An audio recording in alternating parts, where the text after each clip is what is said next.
Naapila kay Pangulong Aquino ang ama ng kadete ng PMA na si Aldrin Jeff Cudja kahit hindi na pagmarchahin daw sa graduation. Sana man lang daw ay maibigay pa rin dito ang transcript at diploma. Kakampi ngayon ni Cudja ang Commission on Human Rights. Mula sa Baguio City, nakatutok live si Ian Cruz. Ian. Yes, Mel, na kay Pangulong Noynoy Aquino na ang desisyon bilang Commander-in-Chief kung makapagtatapos nga ba dito sa Philippine Military Academy o PMA ang na-dismiss na cadet na si Aldrin Jeff Cudja. Sa rekomendasyon kasi, Mel, ng Commission on Human Rights, dapat payaga makapagtapos si Cudja. Eksklusibong nakunan kagabi ng GMA News si Cadet First Class Aldrin Jeff Cudja sa Lim Hall ng Philippine Military Academy o PMA. Kausap ni Cudja ang mga taga-Commission on Human Rights at si Public Attorney's Office Chief Atty. Persida Rueda Acosta kaugnay sa reklamo niya sa PMA. Ayon sa ama ni Cudja, namayat daw ang anak. Tumanggi siyang magbigay ng pahayag bilang pagrespeto raw sa proseso. Kanina, naglabas na ng rekomendasyon ng CHR matapos ang kanilang ilang araw na fact-finding investigation. Ang kanilang rekomendasyon, sundin ang unang resulta ng botohan ng Honor Committee na nag-imbestiga kay Cudja na 8-1, ibig sabihin hindi unanimous.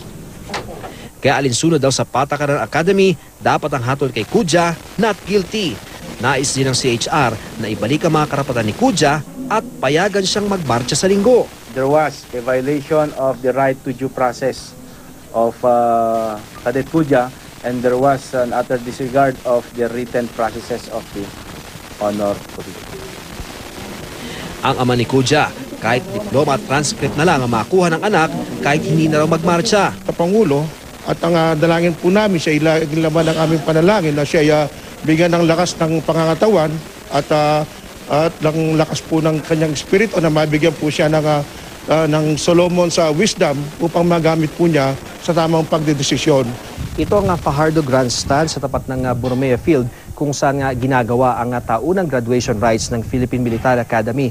Dito nga sa aking kinatatayon ngayon, nagkakaroon ng pagkakataon ng mga kadete na makamayan mismo ang Pangulo ng Bansa. Ang CHR nagbigay ng rekomendasyon sa Pangulo upang bigyan ng pagkakataon si Cudja na makagraduate. Pero nasa Pangulong Aquino ang huling desisyon kung makakaabot ba sa lugar ito si Cudja pagdating ng araw ng Linggo.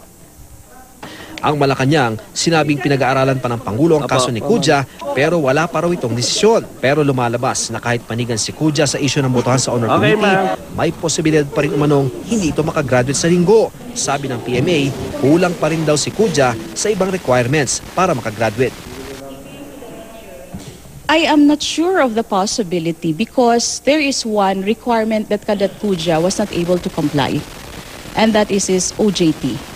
Di pa man nare-resolba kung magtatapos si Cudja, posibleng magkautang pa si Cudja ng 1.6 hanggang 1.8 million pesos. It's not just Cadet Cudja.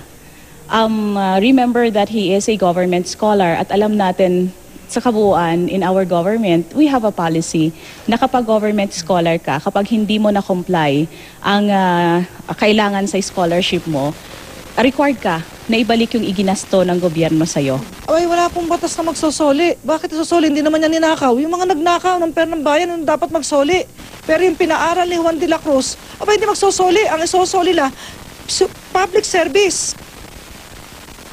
Mel, dumating nga rin dito sa Baguio ang isang kongresista at sinabi nga niya na naghain siya ng resolusyon sa Kamara upang maimbestigahan ang sinapit ni Cudja. Samantala, Mel, ang aktibidad dito sa PMA kaugnay sa graduation ay tuloy-tuloy. Kagabi nagsagawa na nga sila ng grad ball. Ngayong gabi naman yung tinatawag na ring hop. Bukas, pangungunahan ni Secretary Volter Gasmin yung awarding sa mga kadete at sa araw nga ng Linggo, Mel, ay pangungunahan naman ni Pangulong Aquino ang graduation ng mahigit 200 miyembro ng Sikilab Diwa class ng PMA. Balik sa'yo, Mel. Maraming salamat sa iyo, Ian Cruz.